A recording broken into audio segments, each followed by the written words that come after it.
E começando a revisão dos capítulos 4 e 5 de Boruto.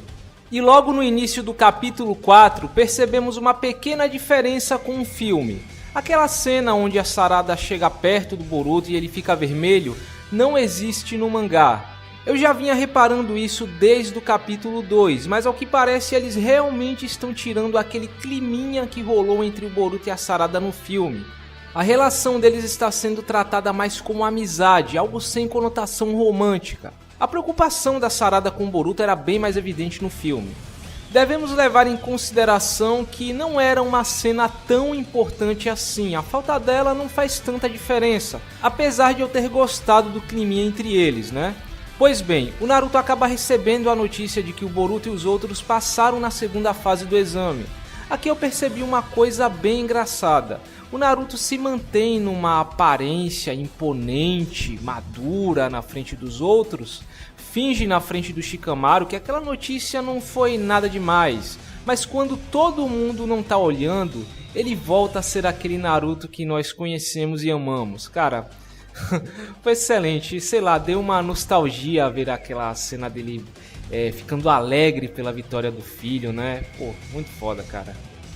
Bom, e depois de uma rápida conversa entre o Naruto e Sasuke sobre a essência de um ninja, nós voltamos ao Boruto sendo recepcionado pela Hinata e Himawari ao chegar em casa. Inclusive elas estão com uma aparência bem melhor do que no capítulo 1.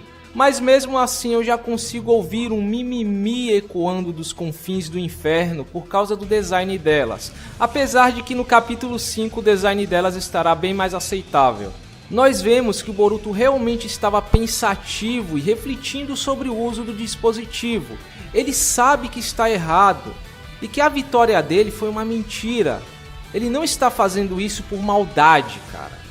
Quando o Naruto chega lá e dá os parabéns pessoalmente a ele, só dá mais motivos para o Boruto continuar usando isso. O objetivo do Boruto é que o Naruto se orgulhe dele, que o Naruto dê atenção ao crescimento dele como ninja e como pessoa. Algo que o Naruto já não está fazendo depois que se tornou Hokage. Ele está negligenciando o filho. Ah, mas o Naruto cresceu sozinho, marginalizado, tinha problemas muito maiores que o Boruto, não ficava com essa choradeira do Boruto. O Boruto tem tudo que o Naruto nunca teve e ainda fica com essa carência de atenção. Ai, que personagem mais mimado. Cara, você não precisa ser um mendigo morando debaixo da ponte para ter problemas na sua vida. Cada um tem seus problemas. Algumas pessoas possuem problemas muito maiores do que outras, mas todo mundo tem seus problemas na vida. Seja um mendigo debaixo da ponte ou um empresário dono de uma multinacional. Eu acho errado compararmos as duas situações para tentar diminuir a situação do Boruto.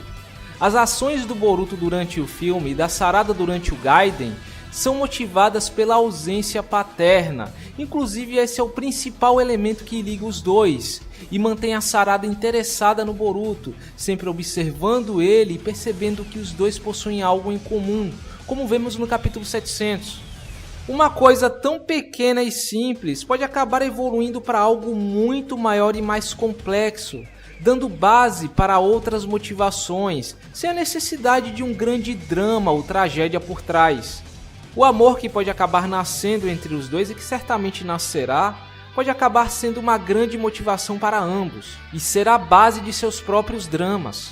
Bom, e resumindo, a história vai seguindo, a terceira fase do exame começa com a luta do Boruto versus o Yurui, onde ele é obrigado a usar o dispositivo para ganhar, e em seguida temos um resumo das lutas dos outros participantes, e por fim a luta do Boruto versus o Shikadai. Exatamente como no filme, inclusive eu até fico surpreso como eles estão conseguindo adaptar bem as lutas do filme. Apesar de achar que faltou um pouco mais de dinamismo em algumas cenas, né?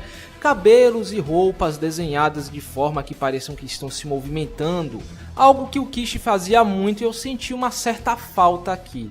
Na luta contra o Shikadai, o Boruto acaba sendo obrigado a usar o dispositivo novamente e o Naruto percebe. Aqui temos uma pequena referência à luta do Shikamaru versus a Temari, com a Sakura comentando que já viu essa cena antes e a Temari se rachando de rir. Enquanto isso, o misterioso pergaminho é decifrado e o Sasuke vai avisar ao Naruto que o exame de Chunin precisa ser cancelado. Interessante que aqui temos mais uma diferença com o filme. O Naruto não pede para Hinata verificar o braço do Boruto, ele descobre que é o dispositivo por si mesmo. Enfim, o Boruto acaba sendo desmascarado na frente de todos e o capítulo termina com Momoshiki e Kinshiki se aproximando. Agora vamos ao capítulo 5, já começando com um tapa na cara dos haters logo na primeira página. Uma página colorida com uma excelente arte do Momoshiki Kinshiki. Mas eu não me refiro a isso, e sim aos agradecimentos pelo sucesso das vendas do primeiro volume de Boruto, onde diz que depois de lançado ele teve que ser reimpresso, o que significa que Boruto vendeu acima de sua tiragem inicial e tiveram que reimprimir mais unidades. Um tapa na cara desse fandom tendencioso que só está vendo Boruto com negatividade. Enquanto eu gravo esse vídeo, o primeiro volume de Boruto já saiu há 5 semanas, vendendo mais de 370 mil unidades, juntando essas últimas 5 semanas. Isso é um pouco mais da metade do que Naruto vendia no mesmo período, né? Mas já coloca Boruto entre os 5 volumes de mangás da Shonen Jump mais vendidos no mês de agosto. Boruto é um sucesso inacreditável, como não se imaginava que seria. E ele não precisa vender tanto quanto Naruto para isso, como eu já expliquei no meu vídeo sobre as vendas de continuações e spin-offs. Pois bem, continuando de onde paramos, o Boruto é desclassificado do exame, deixando todos em volta confusos e desapontados com a situação. De quebra, o Boruto também recebe uma gravíssima punição, sendo desqualificado como ninja, tendo a vergonha de ter a sua bandana retirada pessoalmente pelo Naruto na frente de todos. Aqui é o único momento que eu achei o Boruto meio babaquinha, né? Porque o Naruto diz que daria uma bronca nele depois, e ele retruca dizendo que se tivesse dado uma bronca antes, nada disso teria acontecido. Meio que querendo jogar a culpa na ausência do Naruto e na falta de interação entre eles. Sendo que nos capítulos anteriores nós vimos muito bem que o Boruto sabia o que estava fazendo e até sentia um certo receio em usar o dispositivo. Ele sabia que estava fazendo merda e que poderia ser pego. Se bem que eu entendo que se o Naruto fosse mais presente, poderia ter percebido isso antes, pois ao que parece o Boruto é muito mais apegado a ele do que a Hinata. Bom, em meio à situação, Katasuki põe seu plano em prática, divulgando seu dispositivo ao público, usando Boruto como um exemplo de sua eficácia. Escrevam o que eu digo, esse Katasuki tem tudo para se tornar um vilão no futuro. Ele não passa de um filho da puta interesseiro que alguma hora vai trair a vila.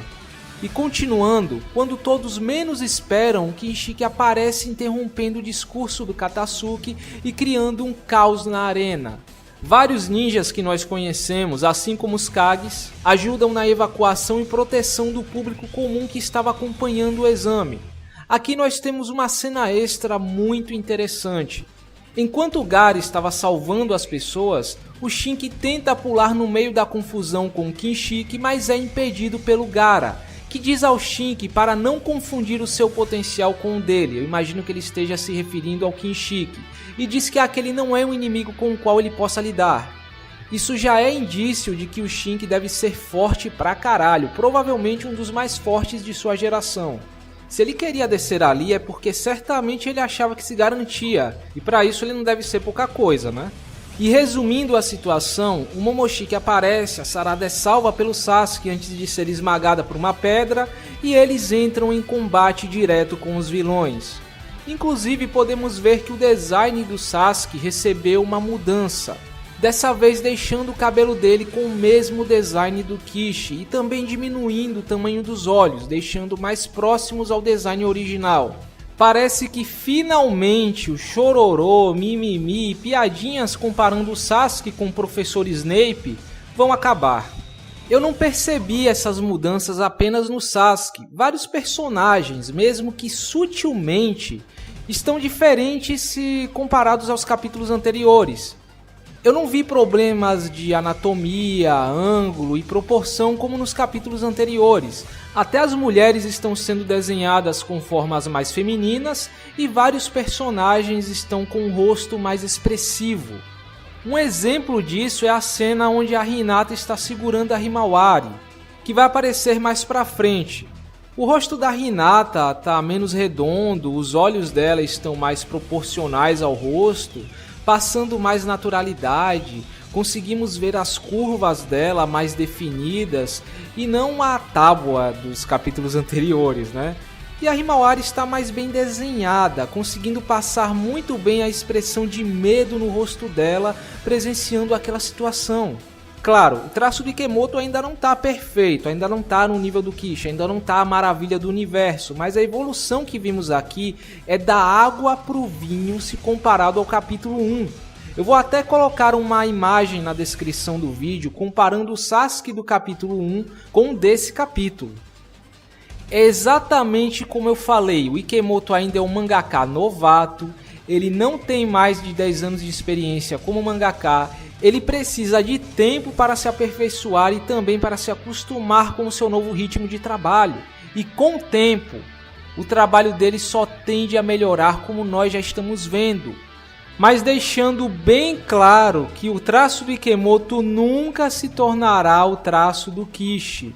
Boruto é um novo mangá, com uma nova história, novos personagens, novos elementos, uma nova essência e uma nova identidade visual. Mesmo que o traço de Ikemoto evolua muito acima do que ele está hoje, esse é o traço dele, esse é o Sasuke do Ikemoto, essa é a Hinata do Ikemoto, essa é a Himawari do Ikemoto, essa é a Sakura do Ikemoto, esse é o Naruto do Ikemoto e por aí vai. Algumas pessoas querem que o traço dele se transforme no traço do Kishimoto. Não, meus amigos, isso não vai acontecer. Por mais que ele melhore, por mais que o traço dele se aproxime ao traço do Kishi, não é a intenção deste mangá ter um traço igual ao do Kishi. Nós fãs temos que entender isso e sermos pacientes. Chororô e mimimi na internet, xingando o autor, xingando o traço, etc., não leva a lugar nenhum. Principalmente vindo de fãs ocidentais que não têm voz alguma sobre essa questão. Deixem o homem trabalhar, meus amigos. Estamos falando de profissionais aqui, não de pessoas que estão fazendo mangá por brincadeira. Eles sabem o que está errado e onde corrigir. Outro detalhe interessante foi mais uma cena extra, que não existe no filme, com o Sasuke tirando onda do Kinshiki, né? Ele tá lá atacando o Sasuke, gritando: "É o troco pelo meu chifre", e o Sasuke responde: "O que foi, não gostou? Se quiser eu deixo mais curto". Pô, cara, genial. Lembra até algumas tiradas que o Sasuke do Classic dava, né? Ele sempre teve esse lado mais sarcástico na personalidade, desdenhando do inimigo e tal. Mas foi sendo encoberto com o passar do tempo, à medida que ele caminhava para as trevas, né? O tornando mais sério e calado. Mas aparentemente esse lado mais, digamos assim, divertido, entre aspas, do Sasuke, voltou com tudo. Pessoalmente, eu curti muito. Enfim, finalmente o Sasuke revela os segredos do pergaminho. Ele falava especificamente sobre a ameaça do Momoshiki Kinshiki, além do objetivo de extrair cinábrio do fruto de chakra, o que iria fortalecê-los e prolongar suas vidas. Outra diferença interessante é que o Sasuke apresenta eles, e não o Kinshiki como no filme, o que faz total sentido. Afinal, para que dois seres superiores vão se apresentar para um bando de baratas? Eu também vou comentar sobre uma coisa que me chamou muito a atenção. Essa questão do cinábrio é uma clara referência ao elixir da longa vida, no Waidanshu, uma das divisões da alquimia chinesa. Isso pode nos dar algumas pistas sobre quem são os Otsutskis e suas origens. Talvez eles sejam uma raça avançadíssima de cientistas, seres superiores que se perderam na busca pela imortalidade e acabaram descobrindo o poder do chakra, ou até mesmo criaram o Shinju com esse propósito, pois ele basicamente cresce do sangue das guerras e conflitos, criando um fruto de chakra que nasce de 1000 em 1000 anos. e que confere um poder transcendental a quem o come. Eu acho que os Otsutsuki deliberadamente jogam o Shinju num determinado mundo, deixam ele se desenvolver e depois colhem os frutos absorvendo seus poderes adequadamente. Talvez a Kaguya ficou louca porque comeu o fruto diretamente, sem processá-lo, como o Momoshiki aparentemente fez, extraindo o cinábrio do fruto.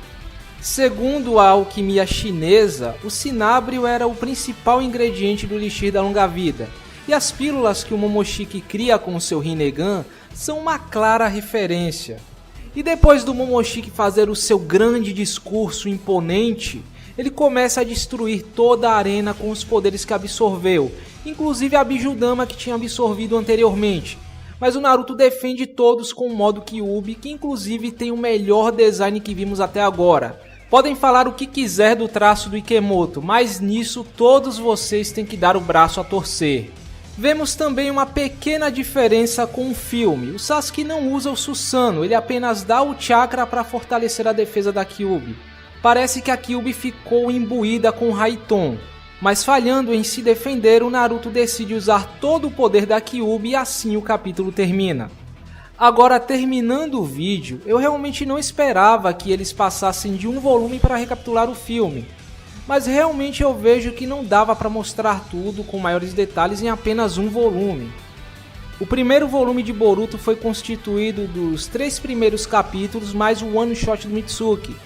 Se nós levarmos em conta que cada capítulo, tirando o primeiro, resume em cerca de 10 minutos do filme e o capítulo 5 termina com 1 hora e 4 minutos do filme, né? Significa que teremos mais 2 capítulos de releitura, fechando o segundo volume com 4 capítulos, concluindo a releitura do filme. Mas lembrem-se, essa é apenas uma estimativa minha.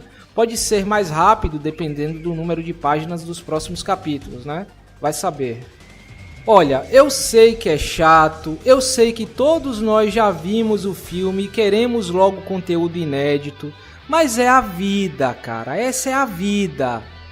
Esse é um conteúdo extremamente necessário, independente da opinião de qualquer um. Não podemos olhar só para o nosso umbigo.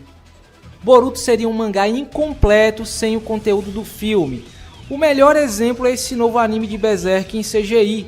Quem está começando a vê-lo agora está todo perdido. O pessoal não sabe como é que chegou naquela situação. O que é que o Guts está fazendo ali? Todo o desenvolvimento do personagem foi cortado. Porque eles cortaram completamente o arco Golden Age, obrigando a quem está acompanhando legalmente a ir atrás dos filmes, a ir atrás do mangá, a ir atrás do anime original. Isso não se faz, cara, não se faz. Reclamar, xingar a Shueisha, o autor e etc. não vai fazer o conteúdo andar mais rápido ou mudar as coisas. E lembrem-se, vocês não estão pagando por este conteúdo. Bom, então é isso, meus amigos. Eu espero que vocês tenham gostado da revisão e nós nos vemos no próximo vídeo.